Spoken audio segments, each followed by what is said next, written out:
Hoje, então, a gente vai começar um pouco sobre o Tirza, do Arno Grunberg. O Arno é um autor holandês, ele é filho de judeus, ele tem uma produção grande até, mas ele é um autor relativamente novo. Aqui no Brasil só tem o Tirza e O Homem Sem Doença, salvo me engano é esse o título do outro livro dele, mas me parece que até o final desse ano vão ser lançados mais 2 livros dele pela Rádio Londres também. Esse é um livro que já ganhou uma adaptação para o cinema em 2010, foi até o representante da Holanda nesse ano, para concorrer ao Oscar, mas infelizmente não ganhou. Eu ainda não vi o filme, né? Eu tenho ele já no meu computador, mas não consegui assistir. Mas o livro eu já adianto que eu gostei muito, muito, muito mesmo. Apesar do livro ter esse título, Tirza, essa não é a personagem protagonista, né? O nosso protagonista aqui, o narrador vai ser... Aliás, narrador não, porque o narrador aqui é em terceira pessoa. Mas o protagonista é o pai dela, que é o... Muita atenção, porque agora é uma palavra em holandês, então meu holandês está muito usado. Mas é o Jørgen Hofmeister, então assim, eu vou reduzir para Hofmeister como o nome dele. E essa é a história dele com a filha caçula, a Tirza. Esse protagonista, o Hofmeister e a Tirza, eles moram numa casa que fica num bairro nobre de Amsterdã, mas a família deles nem sempre teve essa constituição.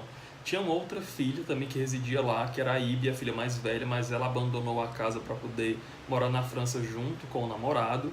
E também havia uma mãe que deixou a casa também, largou o marido, largou as filhas para poder viver uma vida que ela diz que foi roubada pelo marido. E ela encontra e resgata essa vida nos braços de um outro rapaz muito mais novo que ela, então por esse motivo ela sai de casa.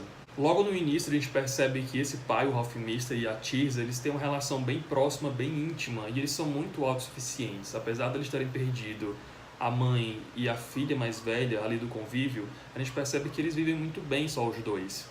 E não falta mais nada para eles. Mas eis que 3 anos depois, né, a esposa do Hofmeister, a mãe da Tirza, volta para casa como se nada tivesse acontecido. Ela não avisa, ela simplesmente chega em casa, sem culpa, sem remorso algum por ter abandonado, e ela desestabiliza completamente o convívio daquelas duas pessoas.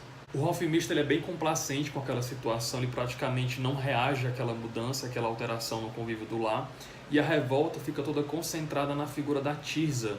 É ela que demonstra e ela que apresenta o quanto que a mãe foi e é prejudicial para o convívio daquelas pessoas dentro de casa. Em um dado momento, a Ibe, que é a filha mais velha, retorna para Amsterdã, mas o tempo dela de cena é muito pequeno, é muito pouco. Depois ela some e ela desaparece de novo na França. Mas esse retorno, essa vinda dela funciona mais para trazer alguns elementos que serão tratados dentro do livro mais para frente. Esse é um livro que começa de maneira bem calma, bem branda e bem tranquila, mas ele tem assim, uma crescente muito ampla e muito vertiginosa. E ele mantém todo o suspense, todo o drama na base da suposição, naquilo que não é mencionado, naquilo que não é dito, naquilo que fica subentendido. Esse não é um livro policial, mas ele consegue te deixar assim, bem aflito, bem apreensivo em diversos momentos. Ele também é um livro de total imersão. Os capítulos deles chegam a ser muito longos, bem extensos, mas quando você começa a ler depois de 2, 3 páginas, você já esquece que você tem um capítulo enorme pela frente, que você fica completamente hipnotizado, e quando você menos percebe já se passaram 40, 50 páginas assim, no estalo muito rápido. O autor aqui ele se utiliza de uma série de recursos que faz a gente entender bem a complexidade de cada personagem. O próprio protagonista aqui ele é vítima de um sistema, ele é vítima de algo que acontece com ele que ele não tem total controle sobre aquilo, mas ele também ao mesmo tempo é algoz e agente de uma série de outros fatores que vão gerar vários conflitos mais pra frente na história. Esse protagonista, o Hofmeister, ele é um cara que perdeu tudo ao longo da vida. Ele perdeu parte da família, ele perdeu a concepção que ele tinha do que era para ter acontecido na vida dele, mas que não houve por uma série de motivos. Ele perdeu o trabalho, em consequência ele perde a dignidade, perde o caráter, porque isso tira uma parte que é muito importante da vida dele. Ele perde os recursos financeiros que ele tinha guardados por conta de terceiros, mas na mesma medida as perdas que ele tem faz com que ele ocasione e gere outras perdas nas pessoas que estão no entorno dele. Esse é um livro onde não há vítimas 100% íntegras e nem vilões completamente maus. O que a gente vai ter aqui é um grupo de pessoas que têm suas qualidades, mas que não são santas, são pessoas que cometem erros, que às vezes fazem coisas abomináveis, mas que guardam lá no fundo assim, uma fagulha, uma centelha de que há um caráter de bondade, há um caráter de humanidade dentro delas.